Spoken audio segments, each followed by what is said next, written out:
Hello guys, কেমন আছো তোমরা? আশা করি খুব ভালো আছো। আমিও খুব ভালো আছি। সুহানি সুচিত্রা চ্যানেলে তোমাদের সবাইকে স্বাগত, সবাইকে গুড মর্নিং।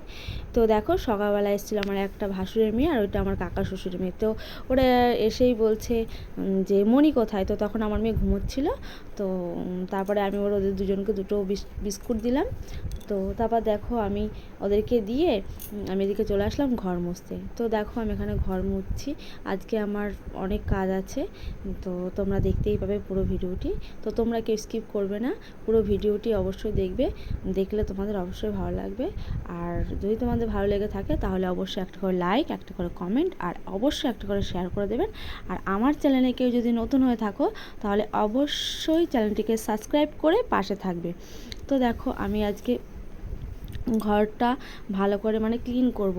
তো বলতে ঘরটা মাঝে মাঝেই করি, কিন্তু আমাদের এখানে ভাটা তো তার জন্য দুদিন পর পরই ভীষণ ধুলো পড়ে যায়। তো দেখো, এদিকে আমি জানলাটা পরিষ্কার করে নিচ্ছি। তো জানলাটা পরিষ্কার করে নিচ্ছি, আর আমার হঠাৎ করে দেখি মনে পড়ে গেল যে আগের দিন আমার জানলা পরিষ্কার করতে আমার হাতটা কেটে গেছে। তো দেখো, মেশিনেও কি ধুলো পড়েছে, তোমরা দেখতেই পাচ্ছ। মেশিনটার ভীষণ ধুলো পড়ে গেছে, বুঝতেই পারছো, পুরো স্পট পড়ে গেছে মোটা হয়ে। তো দুদিন পর পরই মেশিনটা মুছতে হয়। যখনই ঝাঁট দিই না, তখনই এই মেশিনের গায়ে ধুলোটা ওড়ে। তারপর যেই মুছে ফেলি তখন দেখি পরিষ্কার হয়ে যায়, আবার কিছুক্ষণ পরে দেখি আবার ধুলো হয়ে গেছে। তো দেখো, আজকে আমি ভালো করে মেশিনটাও মুছে নিলাম। এদিকে তো আবার ভাবলাম তাহলে খাটটাও আজকে ভালো করে মুছে নিই। তো এখন আবার ঝড় বৃষ্টির দিন, তো একটুখানি ঝড় হলেই ধুলো বালি পুরো ভরে যায় ঘরে। তো এদিকে খাটটাও আমি ভালো করে মুছে নিচ্ছি।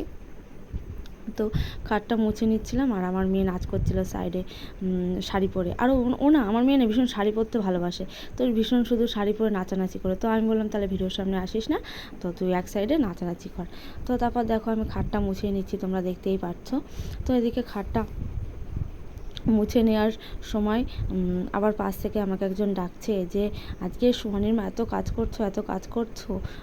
আমি একটু বেলা করে উঠি, তো আজকে সকাল সকাল উঠে পড়েছিলাম।